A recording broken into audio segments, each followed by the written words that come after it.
भटकंतीची पाठशाळा. लेखिकेला जीवन प्रवासात आलेल्या विविध अनुभवांची लेखमाला. लेखिका भारती ठाकूर. वाचक स्वर सुवर्णा दाबक. ध्वनिमुद्रण सुप्रिया देवघरे. कॅलिडोस्कोप नाशिक. भटकंतीची पाठशाळा. ये हात मुझे दे दो ठाकूर.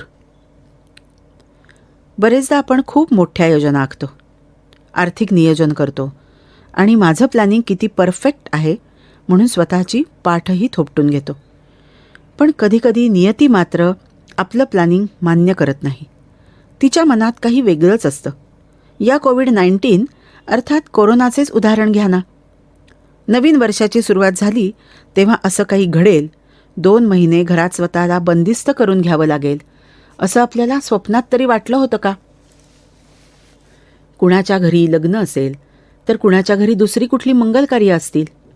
कुणी देशविदेशात ट्रिपला जायची योजना केली असेल. कोरोनाच्या रूपात आलेल्या या नियतीपुढे मात्र सर्व देशांना हात टेकावे लागले. स्वतःचं कर्म आणि कर्तृत्व यावर एकेकाळी प्रचंड विश्वास असलेल्या मला नियतीने आपली वेगवेगळी रूपं आजवर दाखवलीत. त्यामुळे सुखदुःखाच्या कुठल्याही रूपात ती आली तर हसत स्वागत आहे एवढं एकच वाक्य मी तिच्याशी बोलते.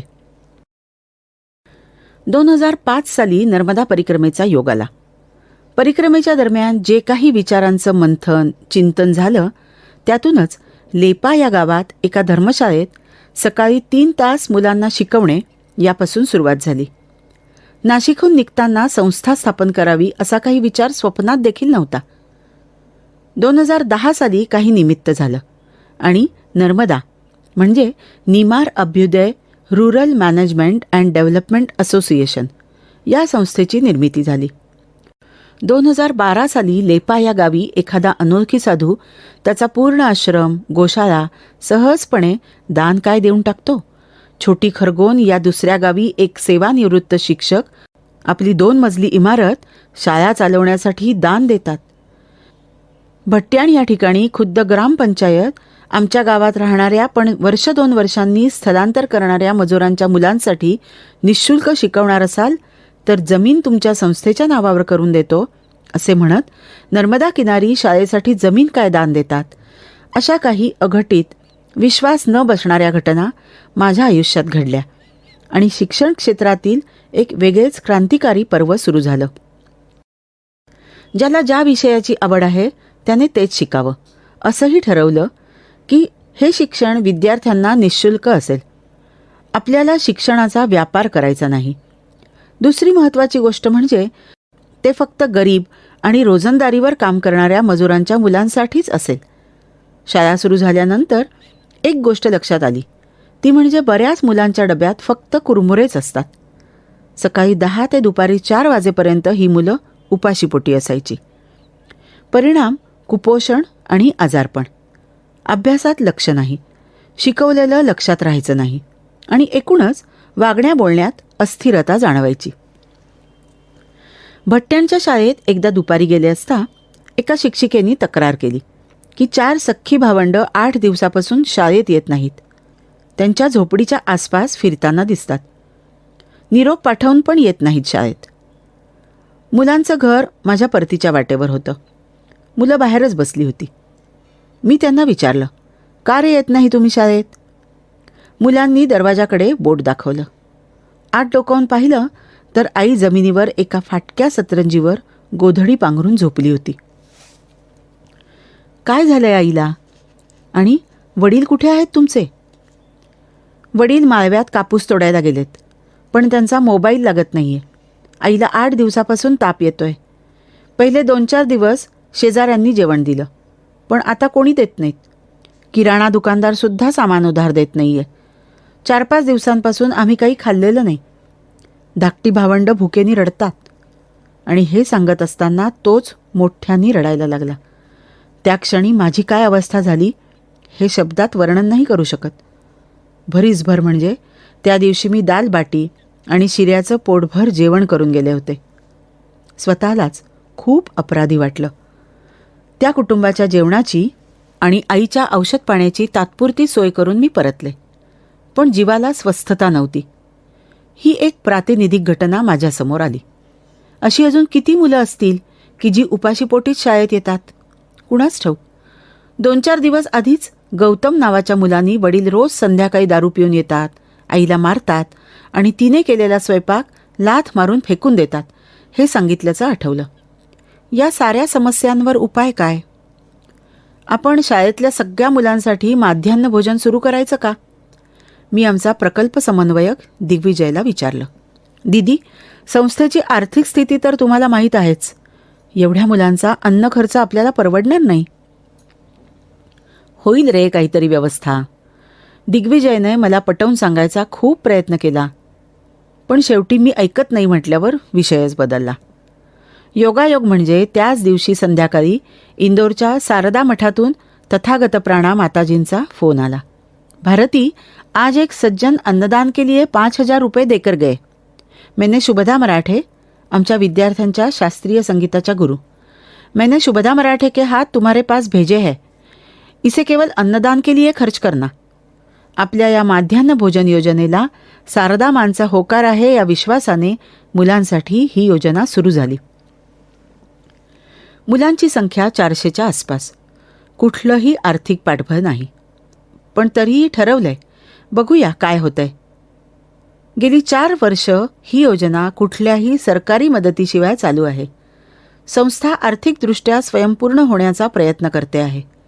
3ही शाळांना कुठलीही सरकारी मदत नाही, पण तरीही काम सुरळीत चालू आहे. दर महिन्याच्या 25 तारखेनंतर जरा काळजी असते. 1 तारखेला 60 जणांचे पगार द्यायचेत, किराणा आणायचा आहे, गाड्यांच्या डिझेलचं बिल, ही सगळी यादी डोळ्यासमोर असते. थोडं टेन्शन वाढत असतं, पण योगक्षेमम वहाम्यहम चा सुखद अनुभवही लगेचच कुठल्या ना कुठल्या रूपात येतोच.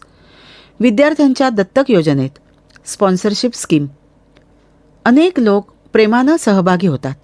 स्थानिक शेतकरी वर्षभराची गव्हाची आणि गायींच्या चाऱ्याची जबाबदारी घेतात.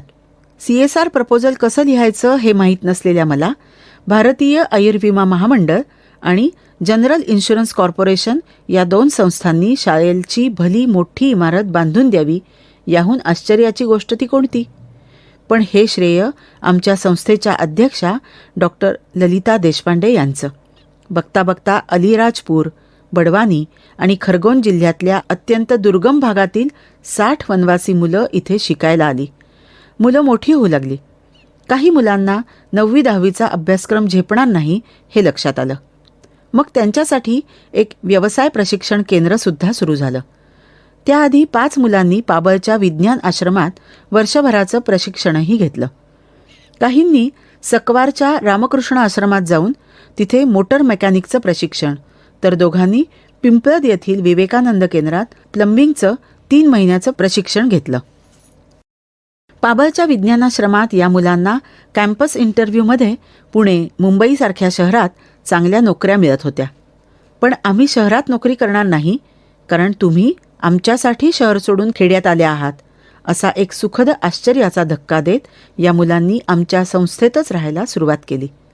सुतारकाम, वेल्डिंग, प्लंबिंग, जैविक शेती, डेअरी, शिलाई, होम वायरिंग यासारखे प्रशिक्षण सुरू केले. काही स्थानिक प्रशिक्षकसुद्धा यात सहभागी झाले. विशेष म्हणजे शाळेचे बेंच, डेस्क, टेबल वगैरे फर्निचर हे आमच्या शाळेतच तयार होतं. शाळेच्या 3 मजली, तळमजला अधिक 2 इमारतीचं प्लंबिंगचं काम पण आमच्या या कार्यकर्त्यांनीच केलं. 2017 साली एक आश्चर्य घडलं. मुंबईच्या भाभा परमाणु अनुसंधान केंद्राच्या ग्रामीण तंत्रज्ञान केंद्राची एक शाखा नर्मदा संस्थेत लेपाला सुरू झाली आणि त्याच्या उद्घाटनासाठी साक्षात पद्मविभूषण डॉक्टर अनिल काकोडकर लेपाच्या आमच्या छोट्याशा संस्थेत आले होते. आमच्यासाठी ती फार गौरवाची बाब आहे. या ग्रामीण तंत्रज्ञान केंद्रात आम्ही सोलर ड्रायरचं उत्पादन सुरू केलं आहे. अनेक लोक अगदी देशविदेशातूनही आमची संस्था बघायला येतात. मुलांच्या पाठीवर कौतुकाची थाप देतात. विशेष म्हणजे गोशाळेपासून ते 300-400 मुलांच्या स्वयंपाकाचं व्यवस्थापन आमच्या संस्थेत राहून मोठी झालेली आणि आता पूर्णवेळ कार्यकर्ते म्हणून काम करत असलेली मुलंच करतात. शाळेसाठीच्या गाड्या आणि शाळेची इमारत यासाठी काही कॉर्पोरेट संस्थांनी मदत केली. पण रोजच्या खर्चाचं म्हणजे रिकरिंग एक्सपेन्सेसचं काय? 60 जणांचा पगार, 7 गाड्यांचं डिझेल, 400 मुलांचं जेवण, दैनंदिन इतर खर्च हा साधारण मासिक 6 ते 7 लाखापर्यंत येतो. तुम्ही हे आर्थिक नियोजन कसं करता? एवढी मदत मिळते तुम्हाला? असे अनेकांचे प्रश्न असतात. कुणी प्रत्यक्ष विचारलं नाही तरी त्यांच्या चेहऱ्यावर ते प्रश्न उमटलेले असतात. अशावेळी बऱ्याच वर्षांपूर्वी घडलेली एक मजेदार घटना आठवते. मी आणि माझी एक मैत्रीण पुण्याला सिंहगड रस्त्याने चाललो होतो. वाटेत रामकृष्ण मठ आहे. प्रवेशद्वारासमोर आल्यावर मी तिला म्हटलं, मी जरा मंदिरात जाऊन ठाकूरांचं दर्शन घेऊन येते. तू येतेस? नको नको, तूच जाऊन ये, मी थांबते इथे गेटपाशी. मैत्रीण उत्तरली. ज्याची त्याची श्रद्धा असं म्हणत मी मंदिरात गेले. दर्शन घेऊन 5-10 मिनिटात पुन्हा मैत्रिणीजवळ येऊन पोहोचले. माझ्यामुळे तिला फार उशीर व्हायला नको. मला बघताच ती थोडं चेष्टेने म्हणाली, काय मागितलंस ठाकूरांकडे? श्री रामकृष्ण परमहंस यांना त्यांचे भक्त ठाकूर म्हणून संबोधतात. मी मनात म्हटलं, आजवर सर्वे भवन्तु सुखिनः याखेरीज कुणाकडेही काहीही मागितलं नाही, अगदी देवाकडेही. पण मला तिची थट्टा करायची लहर आली. अचानक शोले सिनेमातलं गब्बर सिंगच्या तोंडचं एक गाजलेलं वाक्य आठवलं. मैत्रिणीला चिडवत मी म्हणाले, मी ठाकूरांना काय मागितलं सांगू? मी त्यांना म्हणाले, ये हात मुझे दे दो ठाकूर. मी थट्टा करते आहे हे तिच्या लक्षात आलं आणि विषय तिथेच संपला. पण नंतर ज्या ज्या वेळेस मी ठाकूरांच्या फोटोसमोर उभी असायची किंवा त्यांची कधी आठवण आली की ते वाक्य हटकून आठवायचं. नर्मदा परिक्रमेनंतर नाशिक सोडून मंडलेश्वर, लेपा इथं आले. अक्षरशः शून्यातून हे काम उभं राहिलं. आता लक्षात येत आहे, ये हात मुझे दे दो ठाकूर असं मी जरी थट्टेनं बोलले तरी ठाकूरांनी मात्र ते फार गंभीरपणे घेतलंय. आणि ठाकूरांचे हात 2 थोडीच आहेत, ते तर हजारो आहेत. या सर्व प्रकल्पामागे नर्मदा माईची प्रेरणा आणि आशीर्वादसुद्धा पाठीशी आहेतच. आपण फक्त माध्यम आहोत, निमित्त मात्र आहोत, हे पदोपदी जाणवत असतं. हे कोरोना प्रकरण चालू झाल्यानंतर देशभरातच नाही तर जागतिक स्तरावर त्याचे आर्थिक परिणाम होणार आहेत. अशावेळी पूर्णपणे जनसहयोगावर चालू असलेलं हे काम पुढे आपल्याला रेटता येईल का, असा एक विचार 2-3दा मनात आला. त्या विचारांनी अस्वस्थही झाले, पण लगेचच तो विचार झटकूनही टाकला. असं वाटणं म्हणजे ठाकूरांवर, पर्यायाने त्या सर्वव्यापी शक्तीवर अविश्वास दाखवण्यासारखं होईल. 2020-21च्या आर्थिक वर्षात ठाकूरांच्या त्या हजारो हातांची मी आतुरतेनं वाट बघत आहे. भटकंतीची पाठशाळा. लेखिकेला जीवन प्रवासात आलेल्या विविध अनुभवांची लेखमाला. लेखिका भारती ठाकूर. वाचक स्वर सुवर्णा दाबक. ध्वनिमुद्रण सुप्रिया देवघरे. कॅलिडोस्कोप नाशिक. भटकंतीची पाठशाळा.